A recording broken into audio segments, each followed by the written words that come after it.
Kembali lagi pemirsa di Metro Malam, kontroversi caleg seksi. Perbincangan kami masih akan berlanjut. Kita kembali ke Mbak Tata. Mbak Tata, rencana-rencana smart apa sih atau visi misi apa yang Anda usung untuk meraih perhatian dan akhirnya memilih Mbak Tata sebagai pilihan mereka? Iya, visi misi saya sebenarnya itu untuk mewujudkan masyarakat yang adil dan sejahtera.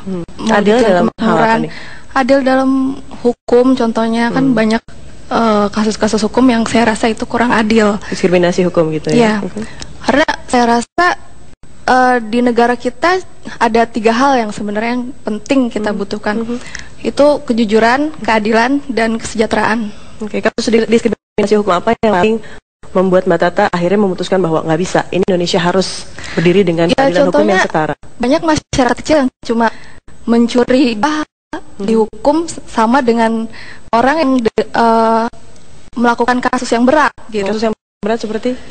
Ya korupsi katakanlah. Iya, maksudnya itu kan nggak bisa disamain, beda. Dia kan maksudnya itu masyarakat yang kurang mampu.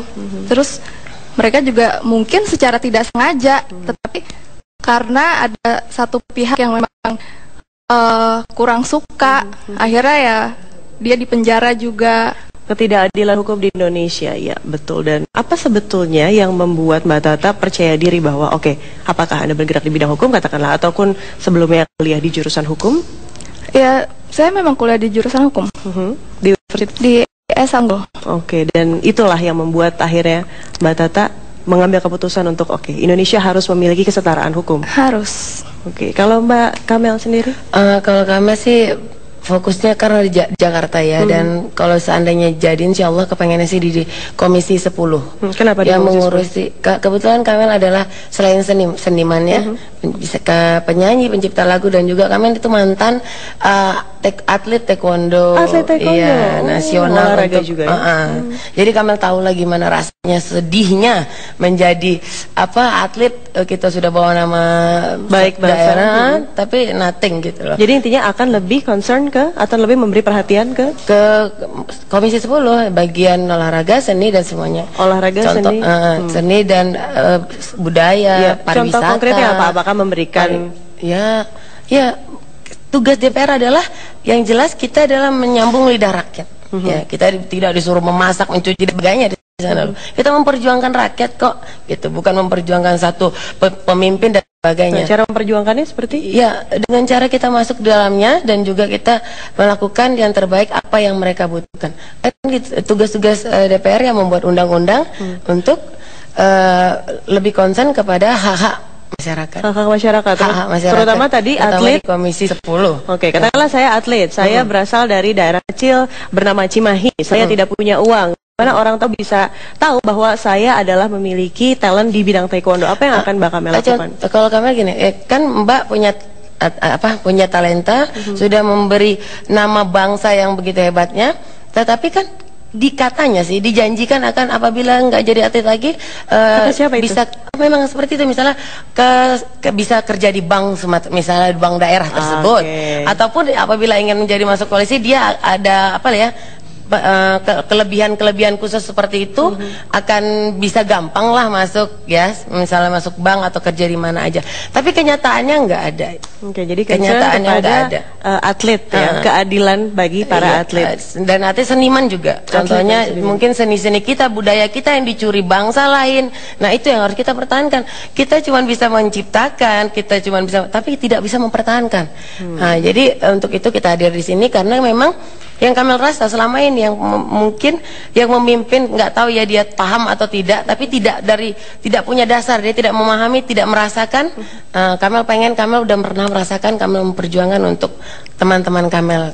Oke, kita balik lagi ke Mbak Tata ya. Mbak Tata, di sini saya tercatat bahwa Mbak Tata jadi model sejak tahun 2011, sudah menjadi model majalah Sinyal, Motor Plus, Soccer, FHM, dan majalah-majalah pria dewasa lainnya.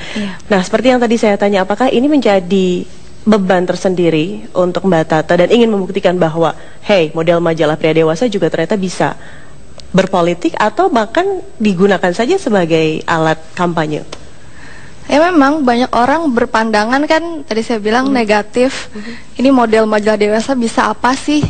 Punya pengalaman juga belum. Nah, menurut saya kalau saya nggak mencoba hal baru ini, dari mana saya bisa dapat pengalaman? Kayak saya mau mencoba, saya optimis untuk bisa maju sebagai caleg. Itu aja. Oke, Mbak Kamel? Seksi itu bukan masalah seksi nih.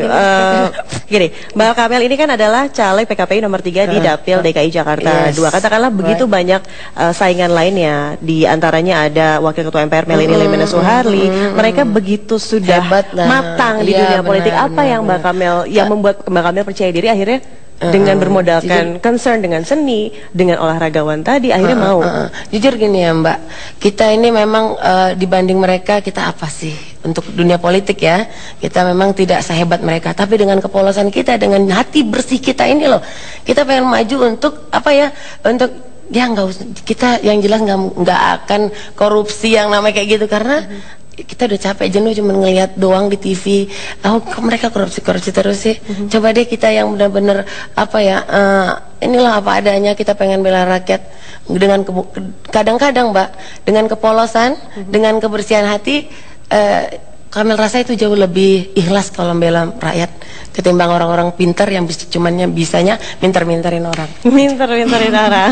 Tapi nggak berarti juga nggak minter-minterin orang dong. Oke, dan perbincangan kita akan berlanjut kembali. Maaf sekali saya harus potong karena kami akan jeda pariwara berikut ini. Tetaplah di Metro Malam.